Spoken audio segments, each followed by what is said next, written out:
Hi everybody, good morning. My name's Chris, I'm from the University of Leeds in the UK, and I'm going to be talking about some work that we've been doing to try to constrain methane emissions from the South American continent. First of all, a little bit about why we're interested in atmospheric methane. At the top of the slide here is a plot that I've taken from the recent IPCC report showing the radiative forcing of a lot of greenhouse gases, but specifically CO2 and methane here, which I've highlighted in red. And you can see that the total direct and indirect effect of methane adds up to a value of around 1 watt per meter squared, which is about 2/3 of that of CO2. And this makes it the second most important greenhouse gas in terms of radiative forcing. And the reason for that is that its atmospheric concentration has really been increasing ever since the Industrial Revolution.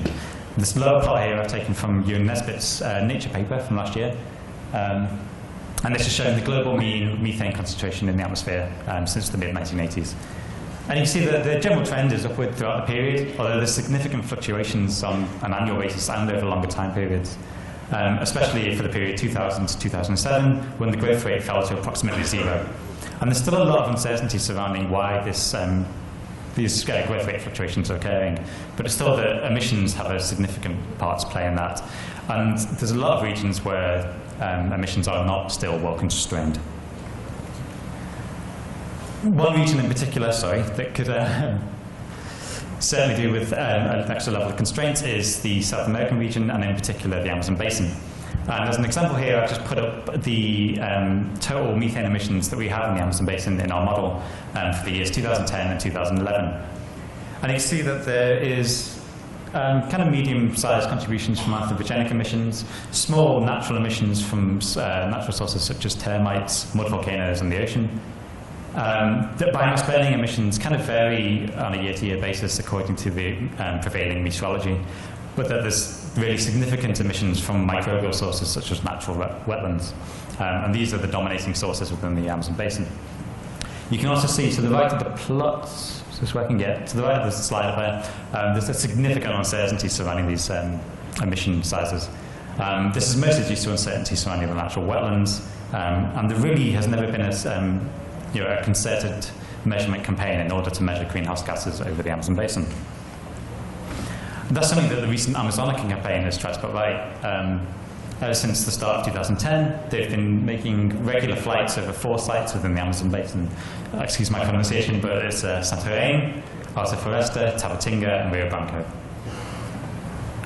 So what they do is they get in their plane around about every 2 weeks, and they take a vertical profile with flask measurements above each site, and they measure greenhouse gases such as methane, CO2, CO, and also other gases such as SF6.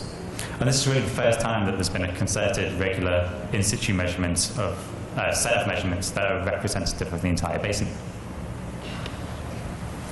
So with this study I'm going to talk about today, we're just going to look at the first 2 years of observations that we have. That's 2010 and 2011. And these are really 2 quite interesting years in meteorological terms. As Paolo already said, 2010 there was widespread drought. And we can see here in these plots showing the annual mean anomaly from the decadal mean, that in 2010 there was widespread high temperatures and also drought across almost the entirety of the basin. This is mostly constrained to the start, the first half of the year.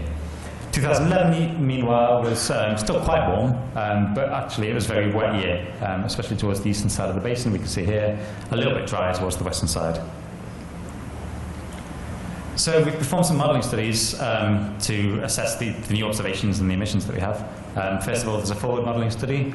We used the Tomcat model, which was used for a number of studies in the past. It's a CTM, which we ran for 2010 and 2011 with a 2.8-degree grid, horizontal grid, and 60 vertical levels. We took our emissions from various sources. Our wetland emissions came from Anthony Bloom's work. Our biomass burning emissions came from the GFED inventory, and our anthropogenic emissions came from the Edgar version 3.2 set. For our chemistry, our OH, we took simple monthly mean offline OH fields and also stratospheric loss from O1D and chlorine.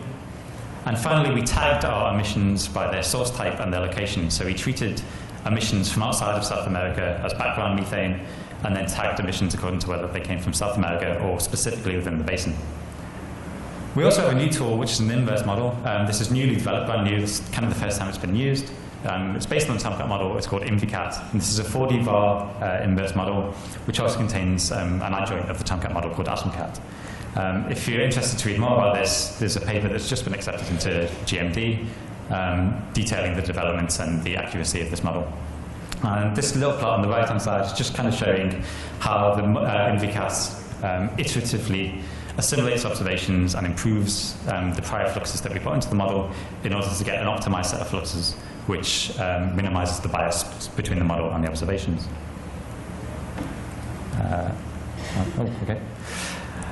So looking at the results, first of all, of the forward modeling study, we have the Amazonica observations at each site shown in black. And these, what we've done is we've subtracted the background methane from both the model and the observations in order to just get the local signal. The model is represented by the kind of colored blocks, with light blue representing anthropogenic emissions, green is wetlands, and red is biomass burning.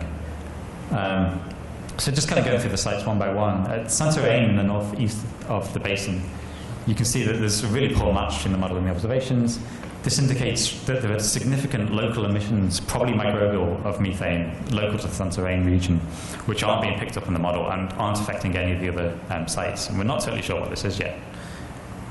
At Saltas Foresta, you can see that we do a little bit better of matching the observations in the model, but this period in the dry season of 2010, when you'd expect significant biomass burning emissions, we're actually significantly overestimating in the model. This indicates that our biomass burning estimates are likely too high for this period compared to what we see in the observations. Finally, the western sites, Rio Branco and Tabatinga, we see that the model and the observations do match fairly well, though there are some high methane events which you don't pick up in the model. In order to kind of get an assessment of how our emissions are doing, we've applied a linear scaling factor to the wetland emissions to try to minimize the bias between the model and the observations. And if we do that, we get values of around about 39 terograms in 2010 and about 29 terograms in 2011. Significantly, this means that the emissions are around 10 terograms higher during the drier year, which is maybe a little counterintuitive.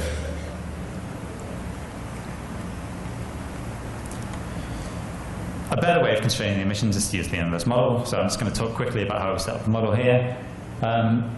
We assimilated data from 26 surface sites from around the globe, shown in this right-hand plot here, but you can see the lack of kind of coverage in the tropics and South America in particular.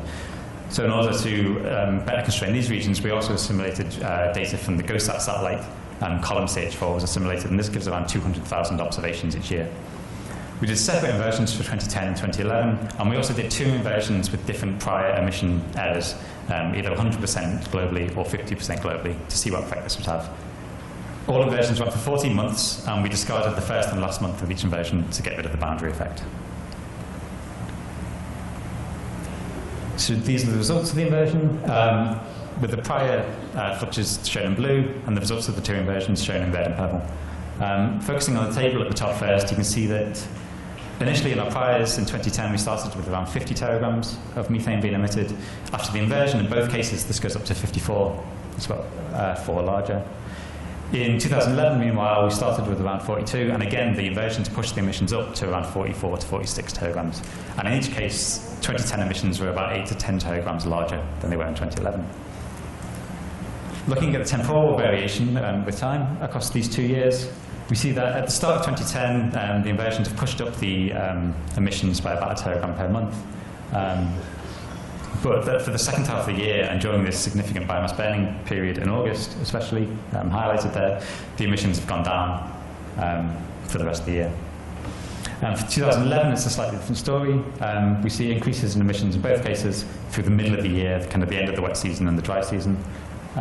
March to September, but significantly in both years, the seasonal cycle shows that there's extra kind of larger emissions during this May to September period in both cases. Just to investigate further this month of the biomass burning in 2010, this is August 2010, you can see our prior emissions are shown here, and then this is the inversion with 100% errors, the emissions. And you can see that, in correlation with what we saw earlier, the inversion has reduced these biomass burning emissions across the southern half of the basin. They really don't agree with what the observations are saying, and this is a different set of observations, remember. And it's kind of redistributing the emissions towards the northern side of the basin and kind of northwest South America. Comparing back to the GOSAT data, which you shouldn't really do, but it's a good way of seeing how the model's performing, we see that the error between the model and the GOSAT are fairly low, less than kind of 8 ppb across most of the basin. But in the northwestern side, there are still significant errors.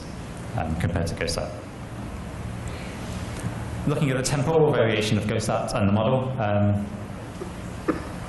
I should first say between the prior and GOSAT, there is this initial 30 ppb bias between the two. This is okay because we include our initial field within our inversion, so that's removed automatically without affecting the emissions. You see that this initial field isn't accurately adjusted in both cases, but there's still slight differences between what the satellite is seeing and what we get from the model after the inversion. In 2010, the seasonal cycle is a little bit different. There's a delayed kind of decrease in the emissions in the model. And in 2011, there's still a slight low bias in the model, even after the inversion.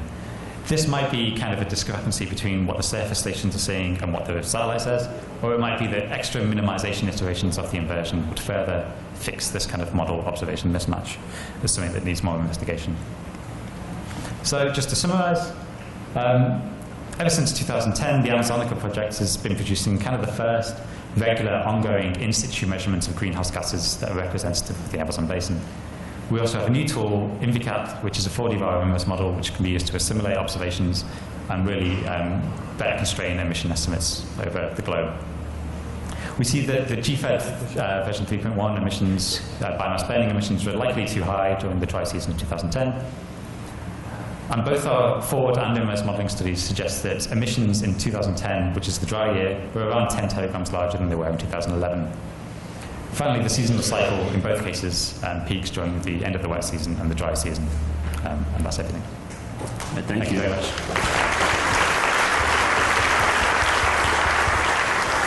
Do we have any questions for Christopher? If you have a question, raise your hand high. Yeah, back here. Go ahead. Okay. Thank you. Do you have a feeling or a quantification of how important or how relatively important was the assimilation of the vertical profiles versus the other type of observations you had? No, not really. Part of the difficulty with 4D VAR is it's quite difficult to get a posterior estimate of your kind of error reduction due to the different observations. One thing we could do is use the IGAC model that we have in order to see what effect these would have, which would take a further study. But no, kind of, it doesn't come out as standard with the inversion, I'm afraid. No, I don't know. Okay, thank you. One more question in the back. Yeah, that's you.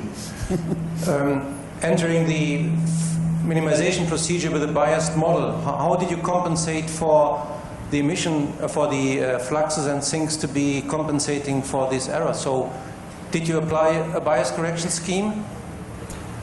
No, it's another thing. This is a brand new inverse model. It's something we'd like to include, but we don't at the moment. We've thoroughly tested the transport in our model with SF6 emissions, and kind of the grand scale transport in the model, the interhemispheric transport and things like that are very good in Tomcat. So we think at the moment it's good enough to kind of draw these large scale conclusions about, you know, on a subcontinental scale. But no, we don't include bias inclusion at the moment.